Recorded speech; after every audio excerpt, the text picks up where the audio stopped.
Welcome back to my channel which is teacher cool. यहाँ पे हम कर रहे हैं फिजिक्स का सिलेबस ग्रेजुएशन के लिए, बीएससी के लिए या बीटेक के लिए। बीटेक का थोड़ा सा डिफरेंट रहेगा बट बेसिक उसका भी कवर होगा। एंड यहाँ पे हम कर रहे हैं सेकेंड सेमेस्टर का syllabus which is properties of matter, जिसके अंदर हमने प्रीवियस लेक्चर्स के अंदर इलास्टिक कॉन्स्टेंट्स निकाले, उनके रिलेशंस निकाले एंड एक इम्पॉर्टेंट टॉपिक भी किया, ट्विस्टिंग ऑफ अ कपल। जब हम एक वायर को या किसी सिलेंडर को ट्विस्ट करते हैं तो उससे मेरे पास क्या क्या रिजल्ट निकल के आते हैं। You can very well go back to those videos and get your concepts cleared out. Next topic जो आज का हम करने वाले हैं, it is again a very important topic. The name of the topic is bending of a beam. Now, what is a beam? इसकी definition लिख लेते हैं। What is a beam? Now beam is a rod of uniform cross section. Beam is a rod of uniform cross section such that its length is very large as compared to its thickness, so that any shearing stress or strain at any point can be neglected, right? So the definition of beam is a rod of uniform cross section, जिसका जो है अंदर का जो भी material है वो एक यूनिफॉर्म तरीके से बना हुआ है। द ओनली कंडीशन इज कि उसकी जो लेंथ है, its length is very large as compare to its thickness. इसका रीज़न क्या है? क्योंकि जब एक बीम के ऊपर हम किसी भी तरीके का शेयरिंग स्ट्रेस लगाएंगे तो उसके अंदर जो शेयरिंग स्ट्रेन है वो बहुत बहुत माइन्यूट सा प्रोड्यूस होगा। तो we can any time we can neglect those strains. तो एग्जाम्पल के तौर पे my hand, this is my hand, यहाँ पर ये फिक्स है, इसकी एक पर्टिकुलर लेंथ है and as compare to length इसकी जो थिकनेस है इट इज़ वेरी स्मॉल। तो अगर मैं इसको ऐसे करूँगी भी तो एट एनी पॉइंट जो मेरा शेयरिंग स्ट्रेन प्रोड्यूस होगा that can be neglected. So this is beam. Bending of beam, bending of beam क्या होगा? मेरा ये हाथ एक बीम है, इसका कुछ वेट होगा तो हम दो केसेस लेके चलेंगे जिसमें बीम का वेट होगा, जिसमें हम बीम के वेट को नहीं कंसिडर करेंगे। सो सबसे पहले देखते हैं, ये मेरा हाथ जो है इट इज़ अ बीम, यहाँ से ये फिक्स है, इस पॉइंट के ऊपर मैंने कुछ लोड रख दिया। ओरिजिनली ऐसे था, लोड रखने के बाद ये ऐसे चला गया। ओरिजिनली ऐसे था, अब ये ऐसे चला गया। इस चीज़ के कारण ये एक एंगल के टर्म्स के अंदर एक बेंडिंग प्रोड्यूस हो रही है।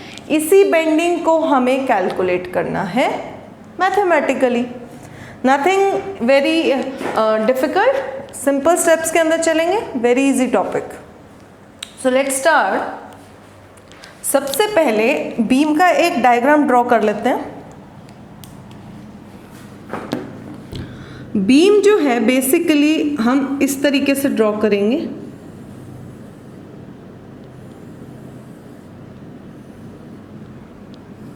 राइट? इस बीम के अंदर हो क्या रहा है?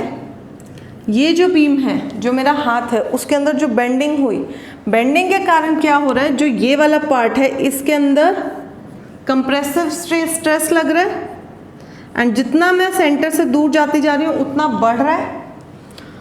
इस केस के अंदर बाहर की तरफ इलोंगेटिंग स्ट्रेस लग रहा है।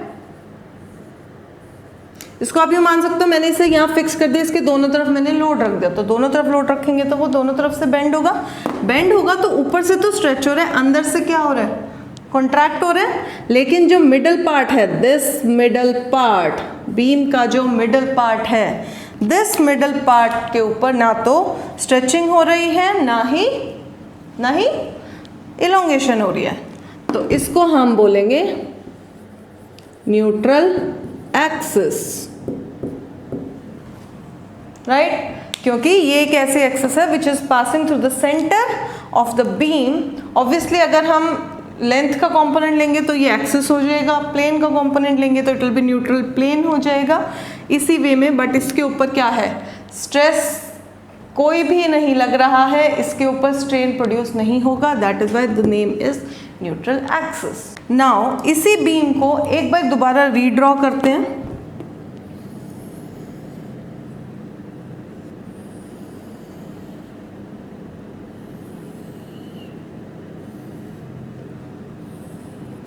नाउ ये बेंड हो रही है तो इसका सर्कुलर पार्ट सा शो हो रहा है, तो समवेयर ओवर हेयर इसका कुछ सेंटर लाई करेगा हाइपोथेटिकली। इस सेंटर से न्यूट्रल एक्सिस के ऊपर मैंने 2 पॉइंट्स ले लिए which is a and b, and ये जो एंगल इसने बनाया थीटा, ये बेंडिंग के कारण बनाया, तो इसका जो भी बेंडिंग होगा वो किससे मेजर होगा, थीटा से होगा न्यूट्रल एक्सिस के ऊपर। क्योंकि पॉइंट्स जो हैं, जो नीचे के पॉइंट्स हैं वो अंदर को जाएंगे, ऊपर के बाहर जाएंगे, जो इसके पॉइंट्स हैं वो क्या रहेंगे, कांस्टेंट रहेंगे। तो इसी बीम के अंदर what I will do is, मैं एक कंपोनेंट ले लूँगी, ये जो रेडियस है न्यूट्रल एक्सिस का, दिस इज आर, मैंने एक कंपोनेंट लिया समवेयर ओवर हेयर जिसका जो distance from the neutral axis is z, इसको एक्सटेंड करेंगे तो I will get a dash and b dash, ठीक है। अगेन हमने जैसे पिछली बार यूज किया था, will use the same formula, theta is equals to arc upon radius. Original length के लिए देखते हैं, theta remains the same, original length is a b divided by r, ठीक है। For this is original, this is stretched, क्योंकि ऊपर ले रहे हैं न्यूट्रल एक्सिस से, तो इस केस में क्या आएगा, A dash B dash over R plus Z, ठीक है। इन दोनों से मेरे पास ए बी की लेंथ क्या आई, R theta, A dash B dash क्या आया, आर प्लस जेड थीटा, ये आएगा। दोनों लेंथ मेरे पास आ गई है, original length I have, elongated length I have, तो मेरे पास क्या आएगा, change in length, change in length will be a dash b dash minus ab, r plus z theta minus r theta, I'll get z theta, ठीक है, clear है। Length की terms में हम बात कर रहे हैं, तो लेंथ की टर्म्स में स्ट्रेस एंड स्ट्रेन कौन सा आता है, यंग्स मॉड्यूलस, तो यंग्स मॉड्यूलस क्या आएगा, स्ट्रेस ओवर स्ट्रेन लॉन्गिट्यूडनल। अब मेरे पास स्ट्रेन क्या आएगा, strain is change in length z theta over original length r theta, तो मेरे पास क्या आया, strain is equals to z by r, clear है। इस रिलेशन से एक छोटा सा कंक्लूजन हम क्या निकाल सकते हैं कि the strain produced is proportional to its distance z from the neutral axis। एक छोटा सा रिजल्ट ये निकल के आ रहा है। अब स्ट्रेस के लिए I need force acting per unit area, या एरिया क्या लेंगे, तो उसके लिए क्या करते हैं, यही बीम का एक और छोटा क्रॉस सेक्शन पार्ट कैसे लेते हैं, इस तरीके से, जो इसके परपेंडिकुलर रहेगा, इसकी बेंडिंग को भी परपेंडिकुलर रहेगा और इसकी लेंथ को भी परपेंडिकुलर रहेगा, सच दैट इसका जो ये वाला पार्ट है, जो इसकी लेंथ है, this will be d and ये वाली लेंथ क्या हो जाएगी, b. I name it as p q r and s. ठीक है, इसका भी हम डिवीजन कर देते हैं. इस तरीके से डिवीजन हो जाएगा हाफ के अंदर.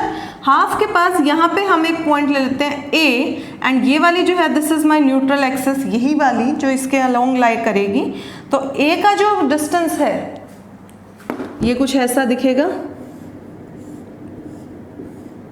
P q r s. P q is b, q r is D.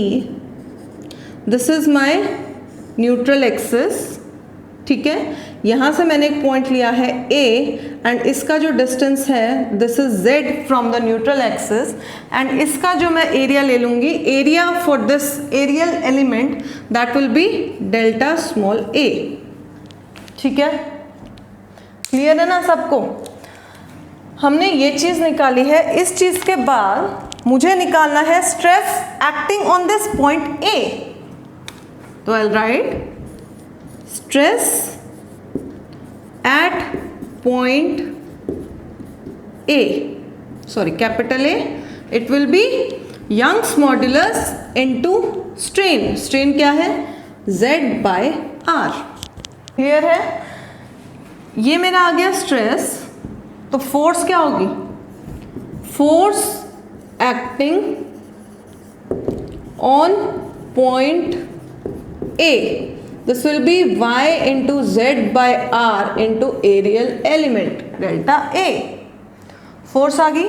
Force आ गई तो मोमेंट एक्टिंग क्या हो जाएगा, मोमेंट ऑफ दिस फोर्स क्या होता है, force into its distance from the neutral axis या सेंटर से.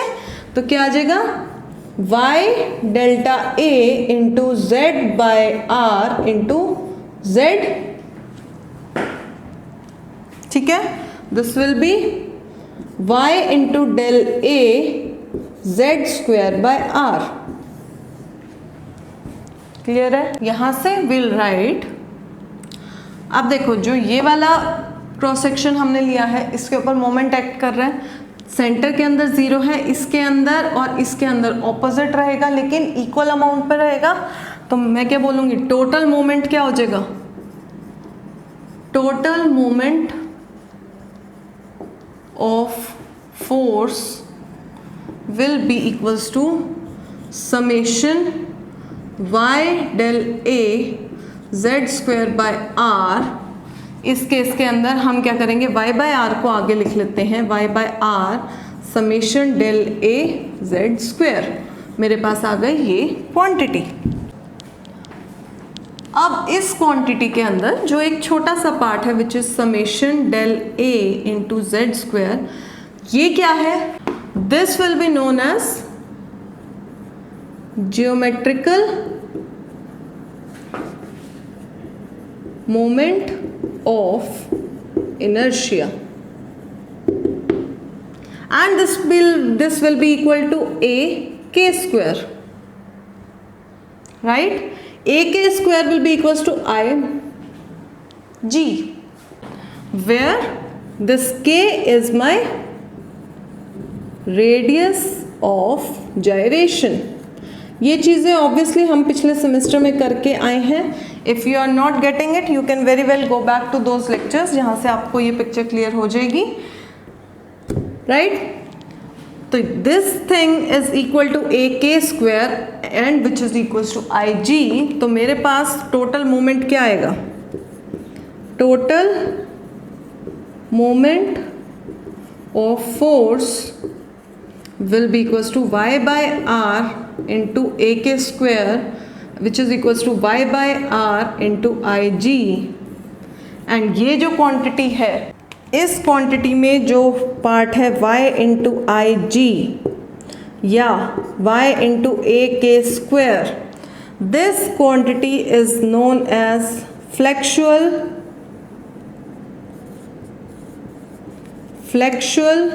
rigidity of the beam. Right, हमने क्या किया, हमने लेंथ निकाली, कितनी ओरिजिनल थी कितनी आगे चेंज होके आई है, उससे मैंने चेंज निकाला, चेंज से मैंने स्ट्रेन निकाला, स्ट्रेन के बाद मैंने यंग्स मॉड्यूलस का रिलेशन यूज़ करा और उससे मैंने स्ट्रेस की वैल्यू निकाली in terms of Young's modulus. Stress आ गया तो मैं फोर्स निकाल सकती हूँ, force will be stress into area जिसके ऊपर वो एक्ट कर रहा है। फोर्स आ गया तो मोमेंट ऑफ फोर्स क्या होगा, into its distance from the neutral axis. Neutral axis के साथ लिखने के बाद मेरा मोमेंट ऑफ फोर्स आया ये। मोमेंट ऑफ फोर्स के अंदर जब हम समेशन करेंगे तो उस पॉइंट के अंदर this will be equal to A K square, जो हमने centre of gravity, centre of mass या हमने रेडियस ऑफ जाइरेशन वगैरह निकाला था प्रीवियस सेमेस्टर के अंदर, उसका हम यूज़ करेंगे एंड उससे हम टोटल का जो फॉर्मूला है वो इस टर्म के अंदर लाके छोड़ देंगे एंड इसकी जो क्वांटिटी आएगी this will be known as flexural rigidity.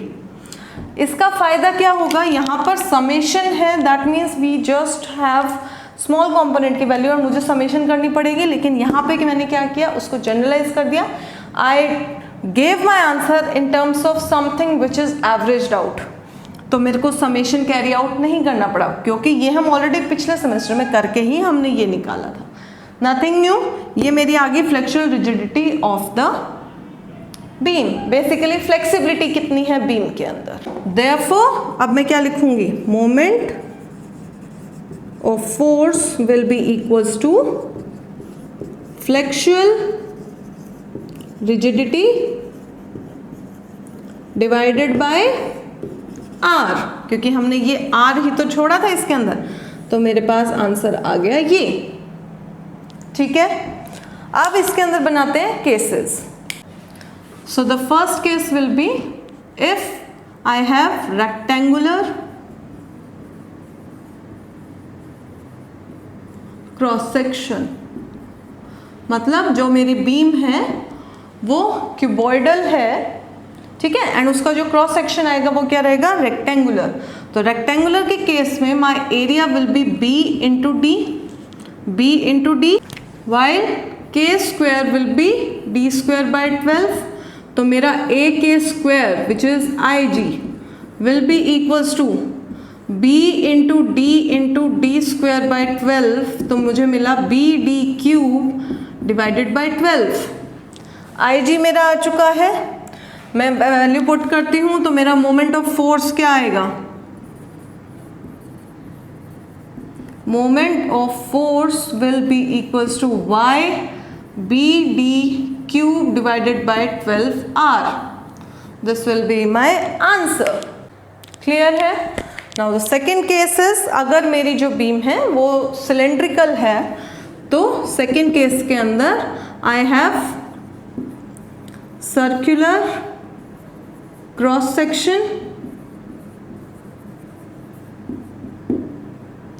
Right. तो मेरा एरिया क्या आएगा, pi into R square while K square will be equals to R square by 4। So my A K square और I G will be equals to pi R की power 4 divided by 4। Therefore moment of force will be y into pi r to the power 4 divided by 4 into capital R. So these are my two cases. उनके अंदर मैंने क्या करा है, पुराने results जो ये वाले हैं डी स्क्वायर बाई 12 रेक्टेंगुलर का मोमेंट ऑफ इनर्शिया क्या होता है वहीं से पुट करा है, सेम चीज़ यहाँ ये भी वहीं से पुट करी है and I get my answer. Clear है।